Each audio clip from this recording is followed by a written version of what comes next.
আগত শনিবাৰ যিহেতু আজি শ্ব' আছে তেওঁ যাবগৈ আৰু বহুত বেয়া ভয়ংকৰ পৰিস্থিতি হৈছে জালুকবাৰী আদাবাৰীত বহুত হতাহতি হৈছে আৰু আমি জুবিন গাৰ্গ ইয়ালৈ আহিব আমি ইয়াৰ পৰা শ্বহীদসকলে আকৌ যাম আজি আৰু জুবিন গাৰ্গ আহিব মই জুবিন গাৰ্গ আহি পোৱালৈকে আমি সকলোকে ইয়াত ৰখিবলৈ আমি জনাইছোঁ মই প্ৰচলিত যোৱাষাৰকৈ তেওঁ বিদায় মাগিব যিহেতু যদি এতিয়া ৰাজ্যসভা যদি গৃহীত হয় এই বিধেয়কখন তাৰপিছত কিন্তু মোৰ সীমিত বিবেকেৰে মোৰ এটা কথাই মনলৈ আহিছে 1 নম্বৰ আমি আন্দোলন অব্যাহত ৰাখিবই লাগিব সদায় কাৰণে যেতিয়ালৈকে চৰকাৰৰ গান নলৰে যেতিয়ালৈকে অনাগত দিনত আন যদি কোনো চৰকাৰ শাসনলৈ আহে সেইখন চৰকাৰে যদি আমাৰ ওপৰত কুঠাৰাঘাত কৰিবলৈ আহে অন্তৰত 10 বাৰ চিন্তা কৰিব লাগিব অসমীয়াৰ জোৰটোক আগত ৰাখি অসমীয়াৰ শক্তিক আগত ৰাখি কিমানখিনি শক্তিশালী আমি হ'বৰ হ'ল এতিয়া 1 নম্বৰ কথা 2 নম্বৰ আমাৰ আইনৰ ওপৰত আমি অকণমান হ'লেও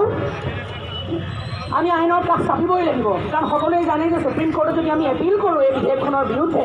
যদি আমি সকলোৱে একেলগে সমস্তৰে এপিল কৰোঁ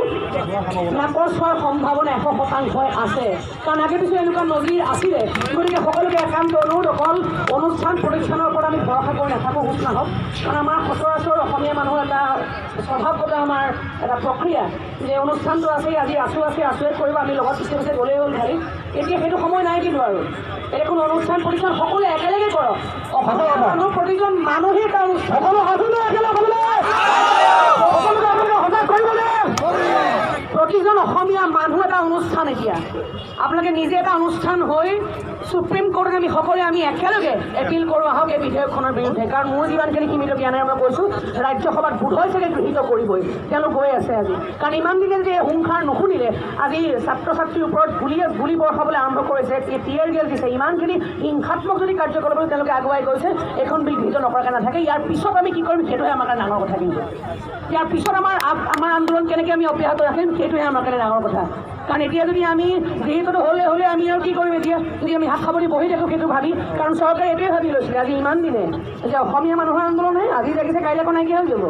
তেনেকৈ সময়ে জাগি আকৌ নাইকিয়া হৈ যাব কিন্তু এইবাৰ সেইটো নহ'ব কিন্তু এইবাৰ নহ'ব কাৰণ সেই 855জন শ্বহীদৰ তেজ